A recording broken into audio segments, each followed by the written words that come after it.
Bro, do you think you can make $100,000 on this foreclosure in 8 weeks? There's only one way to find out, right? As you can see here, we've got our handy dandy foreclosure notices on this beautiful property, and we've got no water, and you gotta pee. It sucks.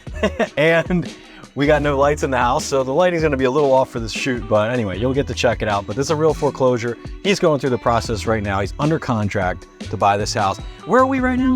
We are in Avondale, PA. Yeah, okay, and that's outside of Philadelphia, about an hour or so, right? About. And we're in a 55 plus community, right? 55 and plus community. You look freaking great for 55, bro. I have secrets, man. You want to know? I do want to know. WD-40. The man is a machine, what can I tell you? You're not, dude, you're not. I'm not. I'm 31. I won't lie. No lies in this So video. how are you buying a house in a 55 plus if you're not 55?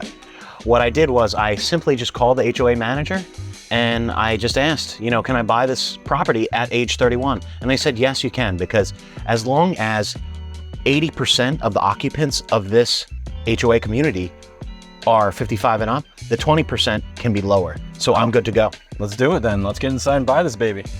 I can't believe this is a foreclosure. It actually looks like it's pretty nice. Like, how'd you find this deal? Yeah, honestly, me either. I can't believe it's foreclosure and I can't believe it's this nice.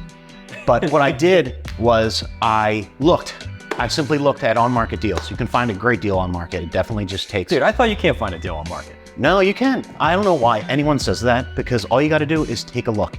You know, there's huge money right in front of your face, and all you got to do is, like I said, put in a little effort and a little bit of time to take a look. So me and Rob were looking at properties. We looked at Westchester, other suburbs, and we saw houses we didn't like once we checked them out. But then we were like, you know what, let's get down to business. We sat in Rob's office for a couple hours, wrote out a few properties that we wanted to check out, and we went to one, and this was it. Zach, I don't know what happened on that carpet, but could you smell that for me and tell me what that is? I'm definitely gonna pass on the smell, but these carpets definitely are gonna get ripped up. But what do you end up getting this thing for?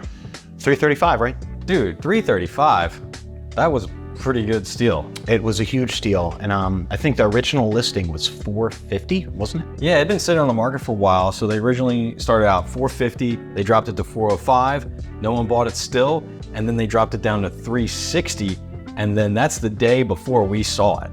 And then I also know, because this is a HUD home store foreclosure, there's sort of a computer system that sort of accepts and rejects bids that they'll usually take about 10% less.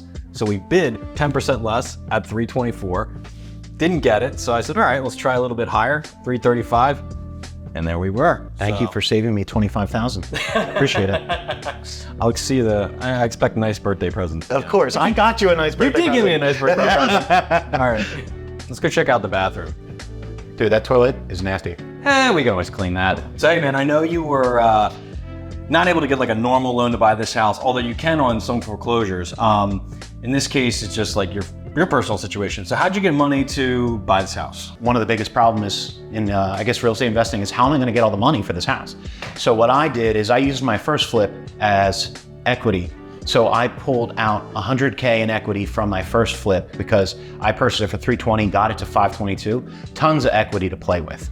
That gives me a lot of capital. Then I got another loan called a hard money loan. So that's gonna allow me to buy this property for cash, to close easily and quick. It's a very advantageous deal for essentially the seller or the government who is, I'm taking this property from. Yeah, it's cool. And you're a mortgage broker too, so it's like, you know the ins and outs of the money side if everybody needs help. Helps so much, man. So much to know all that. Awesome. So Zach, it's not a flip unless you flip around some of the stuff in here and fix things up, right? Right, it's nice, but we got to do something to make it nicer. Yeah. What are you thinking you're gonna do in this kitchen? So kitchen is not bad, but it's basic. So what I want to do is definitely get some newer countertops on here, granite or quartzites, something to make this thing really pop out and look good. And another thing is obviously stainless steel appliances. All these are just that plain white, probably more basic unit. Yeah. We're gonna get all stainless steel in here. And then I am going back and forth on the cabinets. Now, that's something I kind of wanted to ask you about. Yeah, I think like they're in great condition. Right. They're the wood look. You know, some of the maybe more millennial buyers would like a nice like white or painted cabinet.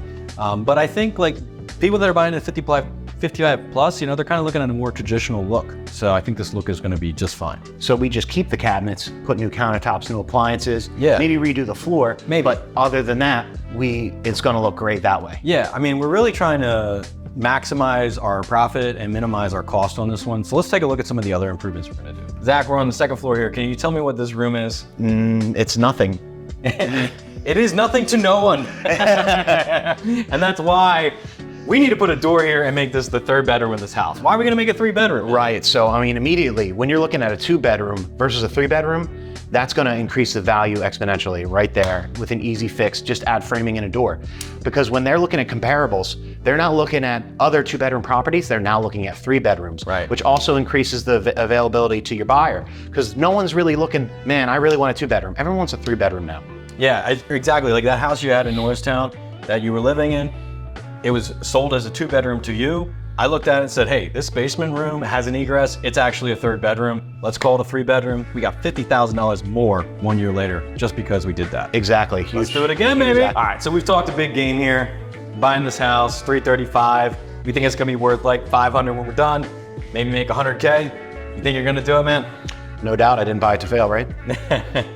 I'm not gonna bet against you. All right, well, subscribe and find out if you actually did.